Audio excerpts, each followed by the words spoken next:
عبداللہ ابن باز، شیخ ابن باز سے مسئلہ پوچھا گیا. ایک عورت نے مسئلہ پوچھا کہ میرا شوہر نماز نہیں پڑھتا، کیا میں اپنے شوہر کے ساتھ، بے نمازی شوہر کے ساتھ رہ سکتی ہوں یا نہیں؟ شیخ ابن باز نے کہا کہ اس کو تم نصیحت کرو، اس کو تم سمجھاؤ، 3 دن، 10 دن، 20 دن، 1 مہینہ، اگر وہ مان جائے اور نماز پڑھنے لگے تو ٹھیک. اس نے پھر مسئلہ پوچھا کہ کئی سالوں سے میں سمجھا رہی ہوں لیکن نماز نہیں پڑھ رہا ہے، میرا اپنے بے نمازی شوہر کے ساتھ رہنا جائز ہے یا ناجائز؟ شیخ ابن باز نے فتویٰ دیا کہ ایک مومنہ عورت کا، ایک نیک عورت کا بے نمازی آدمی کے ساتھ رہنا سراسر حرام ہے. اس عورت نے پھر پوچھا شیخ ابن باز سے، میرا ہسبینڈ مجھے طلاق نہیں دے رہا ہے، وہ کہتا ہے میں نماز نہیں پڑھتا ہوں تو کیا ہوا، لیکن میں تجھے طلاق نہیں دوں گا، اب میں اپنے شوہر کو کیسے چھوڑوں؟ شیخ ابن باز کا فتویٰ تھا کہ جب تیرا شوہر نماز ہی نہیں پڑھتا، اور جب نماز نہیں پڑھتا تو وہ مومن ہی نہیں ہے، اور جب مومن ہی نہیں ہے تو اس کے نکاح میں آٹومیٹک نہیں ہے، اور جب اس کے نکاح میں تو نہیں ہے تو طلاق کی ضرورت ہی نہیں ہے. نکاح قاضی سے فسخ کرا اور ایک حیض، ایک پیریڈ انتظار کر کے اپنا دوسرا نکاح کر لے. شوہر طلاق دے یا نہ دے، کیونکہ بے نمازی جب مومن ہی نہیں ہے تو طلاق کی ضرورت بھی نہیں ہے، تو عدت گزار کے دوسرا نکاح کر سکتی ہے. یہاں سے آپ اندازہ لگا سکتے ہیں میرے بھائیوں کہ ایک نماز پڑھنے والی عورت کو بے نمازی شوہر کے ساتھ رہنا جائز نہیں ہے. یہاں سے آپ اندازہ لگائیں. بے نمازی اگر مر جائے تو اس کی نماز جنازہ بھی جائز نہیں ہے. بے نمازی اگر مر جائے تو اس کو مسلمانوں کے قبرستان میں دفن کرنا بھی جائز نہیں ہے. چل رہا ہے.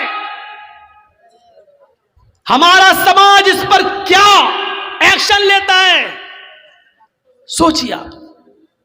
نماز تو ایک ایسا معاملہ ہے کہ حضرت علی نے جس کو قاضی بنایا تھا، قاضی شریح جس کا نام تھا، بہت بڑے قاضی تھے. ان کا بیٹا ایک مدرسے میں پڑھتا تھا. ایک بار یہ نائی کی دکان پہ گیا، نائی، باربر، حجام، بال بنوانے لگا. اسی بیچ عصر کی اذان ہو گئی. جب بال بنوا کے آیا تو جماعت ہو چکی تھی. سلام پھیر دیا، السلام علیکم ورحمۃ اللہ. یہ جلدی سے آیا، وضو بنایا، اور وضو بنانے کے بعد اس نے اکیلے نماز پڑھ لی. لیکن مدرسے کے ٹیچروں نے دیکھا کہ اس نے جماعت کے ساتھ نماز نہیں پڑھی، یہ بعد میں آیا اور اکیلے نماز پڑھ رہا. نماز پڑھی اس بچے نے لیکن بعد میں پڑھی. مدرسے کے ٹیچر نے، مدرسے کے استاذ نے قاضی صاحب کو لیٹر لکھا، قاضی صاحب آپ کے بیٹے نے نائی کی دکان پر بال بنوانے میں اتنا ٹائم لگا دیا کہ جب بال بنوا کر آیا تو عصر کی نماز کی جماعت ہو چکی تھی. اس نے بعد میں اکیلے نماز پڑھی ہے. مدرسے کا مینجمنٹ کمیٹی کیا سزا دے آپ متعین کریے. میں مدرسے کا مینجمنٹ کمیٹی کا ممبر ہوں لیکن آپ قاضی ہیں، آپ بتائیے کہ آپ کے بیٹے کو کیا سزا دی جائے. قاضی صاحب نے جو سزا دی سنیے وہ کیا تھا. ایک موٹا ڈنڈا بھیجا اور ایک لیٹر لکھا، اور لیٹر میں لکھا ہوا تھا مدرسے کی مینجمنٹ کمیٹی کو یہ میں آرڈر دیتا ہوں کہ میرے بیٹے کو اس موٹے ڈنڈے سے اتنا مارو جب تک یہ ڈنڈا ٹوٹ کر 3 ٹکڑے نہ ہو جائے، اس وقت تک اس ڈنڈے سے میرے بیٹے کو پیٹتے رہو. جب یہ ڈنڈا 3 ٹکڑے ہو جائے تو میرے بیٹے کو پیٹنا چھوڑ دینا اور اس کا کھانا پانی بند کر کے کمرے میں بند کر دینا. اگر وہ توبہ کر لے اور اقرار کرے کہ آئندہ میں کبھی اتنے تنگ وقت میں بال نہیں بنواؤں گا، یا کوئی تنگ وقت میں ٹائٹ شیڈیول میں نماز کا وقت قریب ہو تو میں کوئی دوسرا کام نہیں کروں گا، اگر اس بات کا اقرار کرے تو چھوڑ دینا، ورنہ بھوکا پیاسا اگر مرتا ہے تو مر جانے دینا. یہ قاضی کا فیصلہ ہے اپنے بیٹے کے بارے میں، قاضی شریح کا.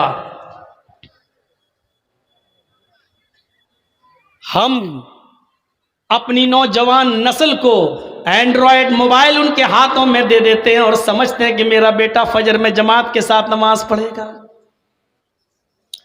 جو آپ کا بیٹا رات کے 12 بجے تک 2 GB ملنے والے نیٹ ورک کو ختم کرنے میں رات گزار دیتا ہو، آپ اپنے اس بیٹے سے یہ امید رکھتے ہیں کہ وہ فجر کی نماز جماعت کے ساتھ ادا کرے گا؟